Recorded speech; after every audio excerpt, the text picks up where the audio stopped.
ඔයා උසස් පෙළ විභාගයට සූදානම් වෙන කෙනෙක්ද? එහෙනම් මේ වීඩියෝ එක අරගෙන ආවේ ඔයාට. ඉතින් මම දන්නවා මේ වෙනකොටත් ඔයාලා ගොඩාක් අය ජෙනරල් ඉංග්‍රීසි සබ්ජෙක්ට් එකට බය වෙලා ඉන්නවා. විභාගයට තියෙන්නේ තව දවස් ටිකයි. ඉතින් මේ වෙලාවේ සම්පූර්ණ සිලබස් එකක් කවර් කරන්න ඔයගලන්ට අමාරුයි. ඒත් සුභාරංචිය තමයි ජෙනරල් ඉංග්‍රීසි කියන්නේ C පාස් එකක්වත් ගන්න අමාරු විෂයක් නෙවෙයි.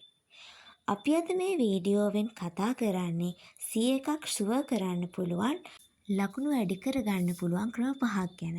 ඉතින් දවස් 2ක් මේ වැඩේට හොඳටම ඇති. එහෙනම් අපි යමු වීඩියෝ එකට.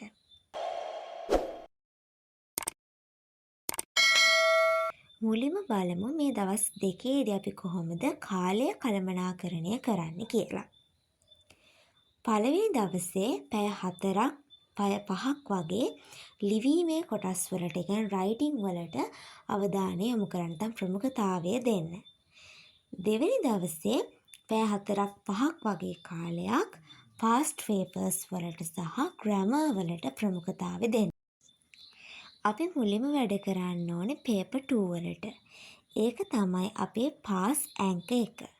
මෙතන ලකුණු 45ක් තියෙනවා. අපි 100ක් ගන්න මෙතනින්. data interpretation. ගොඩක් අයට බය හිතෙන මේ කොටස ඇත්තටම ලේසි. ඔයාට ඕන වෙන්නේ මේ සූත්‍රය විතරයි. ඉස්සෙල්ලාම chart එක හඳුන්වා දෙන්න. ඊළඟට වැඩිම අගය සහ අඩුම අගය ගැන කතා කරන්න ඕනේ.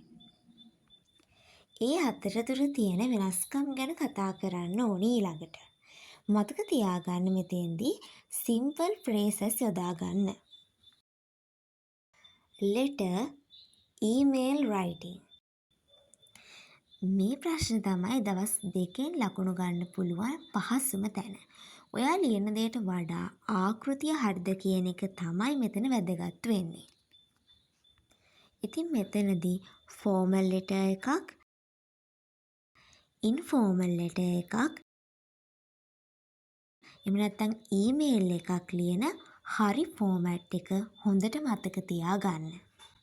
හොඳට මතක තියාගන්න ඔයා හරියට මේක ලිව්වොත් අඩුම තරමින් ඔයාට ලකුණු 5ක් හරි හම්බ වෙනවා නිකම්ම.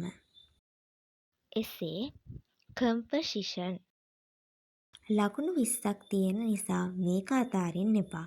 ඔයා කරන්න ඕනේ simple English පාවිච්චි කරලා ව්‍යාකරණ වැරදි අඩු විදිහට ලියන්න. සංකීර්ණ වචන හොයන්න ගිහින් වෙලාව නාස්ති කරන්න එපා. සරල වාක්‍ය හොඳ ආකෘතියක් පාවිච්චි කරන්න. දෙවන දවසේ grammar. past paper grammar review. ඔයාට වෙලාව තියෙන්නේ අවුරුදු 3ක past papers වල grammar කොටස් ටික හොඳට review කරන්න විතරයි. මේ තියෙන ඔයාලගේ විභාගයට වැදගත් වෙන grammatical points ටිකක්. මීට අමතරව past papers වල නිතරම එන්නේ මොනවද කියලා බලන්න. ඒ past papers වල ප්‍රශ්න වලට දීලා තියෙන නිවැරදි උත්තර මොනවද කියලාත් බලන්න. ඒ උත්තර ලැබෙන්න හේතු මොනවද කියලාත් බලලා මතක තියාගන්න. close test. ඉතින් මෙතෙන්දී ඔයාලට vocabulary ඒ කියන්නේ වචන දැනුමක් සහ grammar ඒ කියන්නේ ව්‍යාකරණ පිළිබඳ දැනුමක් තියෙන්න ඕනේ. හිස්තැනට යන්නේ noun එකක්ද verb එකක්ද නැත්නම් adjective එකක්ද කියලා වාක්‍ය අර්ථය අනුව තීරණය කරන්න. මුළු වාක්‍යයම කියවලා අර්ථය තේරුම් ගත්තොත් පහසුවෙන් ඔයාට ලකුණු 4ක් 5ක් වගේ ගන්න පුළුවන්. ඉතින් එහෙනම් හොඳට මතක තියාගන්න. අපේ ඉලක්කය මේ දවස් දෙකේදී සම්පූර්ණ සිලබස් එක නෙවෙයි. ලකුණු 50කට ආසන්න පහසුම ලකුණු එකතු කරලා C එකක් ෂුවර් කර ගැනීම විතරයි. විභාග ශාලාවේදී මුලින්ම රයිටින් ප්‍රශ්න ටික කරලා ලකුණු ටික අල්ලගන්න. ඊට පස්සේ ග්‍රැමර් වලින් අල්ලගන්න පුළුවන් ටික අල්ලගන්න. බය වෙන්න එපා.